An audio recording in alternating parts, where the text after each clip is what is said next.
আজ দীপান্বিতা অমাবস্যা। মা কালিকা সারা বাংলার ঘরে ঘরে পূজিত হবেন আজ। নমস্কার বন্ধুরা, সকলে কেমন আছো? আশা করি মা ভবতারিণীর আশীর্বাদে সকলেই ভালো আছো। আজ আমরা কালী পুজোর এক অব্যাহত উপাচার বিষয়ে আলোচনা করব, যে উপাচার আমাদের তিতাব জ্বালা থেকে মুক্ত হতে আমাদের সাহায্য করবে। আসলে আমাদের মানব জীবন চায় শান্তি। আমাদের জীবনে আজকাল শান্তি নেই।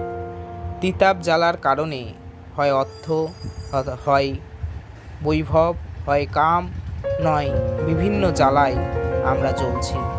তিতাব জ্বালা, সাংসারিক অশান্তি, ভোগ, ক্লেশ, এর থেকে মুক্তি লাভের জন্য আজ মায়ের কাছে কি উপাচার করলে আমরা সেই জ্বালা যন্ত্রণা থেকে মুক্ত হতে পারবো, তাই আজ এই ভিডিওর মাধ্যমে তুলে ধরব। আসলে আজ দীপান্বিতা অমাবস্যা। মা অত্যন্ত প্রসন্ন থাকেন। তার ভক্তদের সমস্ত মনোবাসনা, মনোকামনা পূর্ণ করবার জন্য তিনি আজ কল্পতরু। তাই কি উপাচার করলে আমাদের যে কোনো মনস্কামনা যা সৎ তা পূরণ হবে, তাই আজ তুলে ধরব। আজ